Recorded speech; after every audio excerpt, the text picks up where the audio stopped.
Land grabbing act અંતર્ગત શહેર જિલ્લામાંથી થયેલી કામગીરી સંદર્ભે જિલ્લા કલેક્ટર ડોક્ટર સૌરભ પારધીના અધ્યક્ષ સ્થાને તેમજ પોલીસ કમિશનર અનુપમસિંહ ગેહલોત અને જિલ્લા પોલીસ અધ્યક્ષ હિતેશ જોઈસરની ઉપસ્થિતિમાં કલેક્ટર કચેરીએ પત્રકાર પરિષદનું આયોજન કરાયું હતું. સુરત શહેર અને જિલ્લામાં વધી રહેલી જમીન મિલકત પચાવી પાડવાની વધી રહેલી ઘટનાઓ વચ્ચે સુરતમાં લેન્ડ ગ્રેબિંગ એક્ટનો કાયદો અસરકારક સાબિત થયો હોય તેમ લાગી રહ્યું છે. ત્યારે સુરત જિલ્લા કલેક્ટર ડોક્ટર સૌરભ પારધીએ જણાવ્યું હતું કે નિર્દોષ લોકોની જમીન, મકાન, દુકાન પચાવી પાડનારા લેન્ડ ગ્રેબરો તથા તેની સાથે સંકળાયેલા ગુનાહિત પ્રવૃત્તિઓ કરતા અસામાજિક તત્વો સામે કાર્યવાહી કરવા રાજ્ય સરકારે વર્ષ 2020માં લેન્ડ ગ્રેબિંગ એક્ટ પસાર કર્યો હતો, જેમાં ઓછામાં ઓછી 10 વર્ષની સજાની જોગવાઈ છે.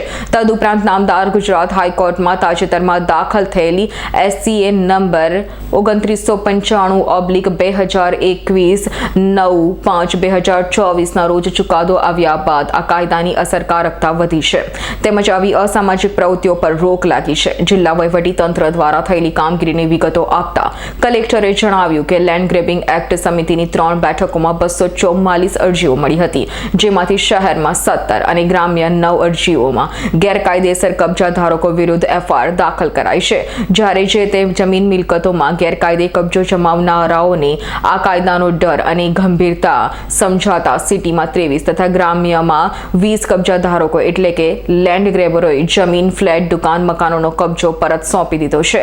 જે મિલકતોની કિંમત આશરે 120 કરોડ થાય છે, જ્યારે 26 FIR કરાઈ છે, જે મિલકતોની 30 કરોડ કિંમત થાય છે. જ્યારે 163 અરજીઓ આ કાયદામાં સુસંગત ન હોવાથી દફતરે કરાઈ છે. આમ કુલ 232 અરજીઓને સુખદ નિકાલ થયો છે, જેમાંથી 12 અરજીઓમાં સમિતિ દ્વારા પુનઃ તપાસના આદેશ અપાયા છે. એમ જણાવી જમીન મિલકત પચાવી પાડનારા તત્વો સામે જિલ્લા વહીવટી તંત્ર સખ્ત હોવાનું સ્પષ્ટપણે કહ્યું હતું. તો ભૂમાફિયાઓ વિરુદ્ધ પોલીસ ફરિયાદ નોંધવા પીડિત નાગરિકો આગળ આવે એમ પોલીસ કમિશનર અનુપમસિંહ ગેહલોતે જણાવ્યું હતું અને કહ્યું હતું કે શહેરમાં કુલ 17 ગુના દાખલ કર્યા છે અને આ 17 ગુનાઓમાં 29 આરોપીઓમાંથી 23 આરોપીઓની ધરપકડ કરી છે.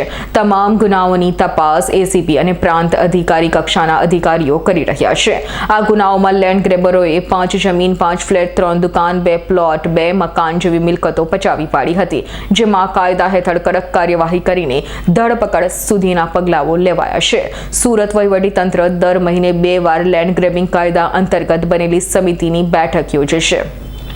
અવારનવાર જમીન પચાવી પાડવાની ટેવ ધરાવનારા અસામાજિક તત્વો સામે ED ઇન્કમ ટેક્સની પણ તપાસ કરાવવાની દિશામાં પોલીસ તંત્ર આગળ વધી રહ્યું છે, એમ સુરત પોલીસ કમિશનરે જણાવ્યું હતું. જ્યારે સુરત જિલ્લા પોલીસ અધિક્ષક હિતેશ જોઈસરે કહ્યું હતું કે લેન્ડ ગ્રેબિંગ એક્ટમાં ગ્રામ્ય વિસ્તારમાં 8 FIR દાખલ કરી છે.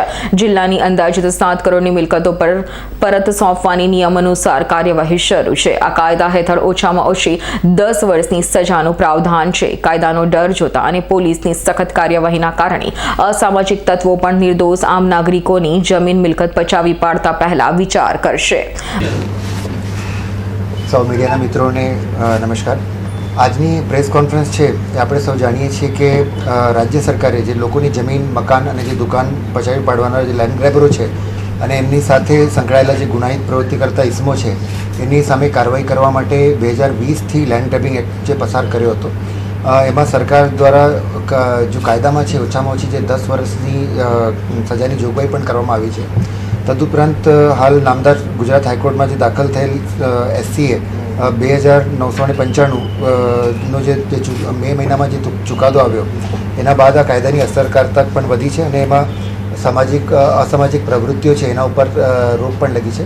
તો સરકારના હેતુને સિદ્ધ કરવા માટે આપણી સુરતની ટીમે પણ શહેર જિલ્લામાં આ કાયદા હેઠળ કડક કાર્યવાહી કરી છે અને એમાં ઘણા બધા પગલાં લેવામાં આવે છે એને અવગત કરાવવા માટે આજની પ્રેસ કોન્ફરન્સ આપણે આજે રાખી છે. છેલ્લા 3 મહિનામાં આપણે લેન્ડ ગ્રેબિંગ એક્ટની સમિતિમાં જે છે 244 અરજીઓ આપણને મળી હતી. 3 બેઠકોમાં 250ની આસપાસની અરજીઓ છે એનું આપણે નિકાલ કર્યું છે અને એમાં કાયદેસરની કાર્યવાહી કરી કમિટી દ્વારા સુરત શહેરમાં 17 અને ગ્રામ્યમાં 9 અરજીઓમાં જે ગેરકાયદેસર કબજાધારક વિરુદ્ધ FIR દાખલ કરવામાં આવી છે. જ્યારે જે તે જમીન મિલકતોમાં ગેરકાયદેસર કબજા જમાવનારાઓને આ કાયદાનો ડર અને ગંભીરતા સમજાવતા, ધારો કે આપણે જ્યારે દાખલ થઈ અને તપાસ આપણે હાથ ધરી ત્યારે સુરત સિટીમાં 23 અને ગ્રામ્યમાં 20 લોકોએ જે છે એ કબજો જે છે વાપસ પાછો આપી દીધું છે અને 163 જેટલી અરજીઓ છે એ કાયદા સાથે સુસંગત ન હોવાથી આપણે દફતરે કરી છે.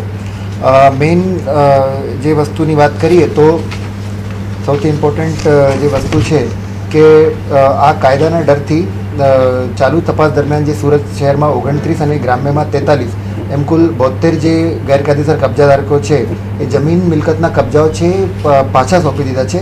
એ મિલકતોની કિંમત આશરે 120 કરોડ જેટલી થાય છે અને જે કિસ્સાઓમાં આપણે લેન્ડ ગ્રેબિંગ હેઠળ એફઆઈઆર દાખલ કરી છે એ 32 કરોડ જેટલી સંપત્તિ છે એ થાય છે. એટલે 152 કરોડની આસપાસની જે મિલકતો છે આપણે લોકોને પાછા અપાવવામાં સફળ રહ્યા છીએ. આ ઉપરાંત જે વધુ જાણકારી માટે શહેરમાં કામગીરીમાં હું પોલીસ કમિશનરને વિનંતી કરું છું. ગયા છે અમુક અત્યારે પણ ચાલે છે, જો નામદાર કોર્ટમાં બી છે. અમુક જો એક સાથે સંલગ્ન હતા સીએમાં બધા નીકળી ગયા, બીજા અમુક છે એના માટે બી અમે લોકો ગાઈડન્સ લઈએ છીએ. જો અરજ લેકિન એટલા છે કે અરજદાર જેના બાકી રહી ગયા છે અત્યારે એક બસ સિમ્પલ અરજી કે ભાઈ મારા ફરીથી પ્રોસીડ કરવા વિનંતી છે, અમે બધા અમે લોકો લઈએ છીએ. અત્યારે જેટલા નિકાલ થયા સંખ્યા કેટલી લગભગ નંબર લગભગ 10 થી 15% એવા કેસીસ છે કે જેના પ્રોસિડિંગ્સ પર સ્ટે હોય અથવા તો ગુનો દાખલ થઈ ગયો છતાં ઇન્વેસ્ટિગેશન ઉપર સ્ટે હોય. તો એ તમામ કેસોનો review case two case basis ઉપર કલેક્ટર સાહેબ અને માનનીય સીપી સાહેબના માર્ગદર્શન જેની મિલકત છે એના માટે બધા હાઈ પ્રોફાઇલ જ છે. એટલે bureau report S9 news Surat.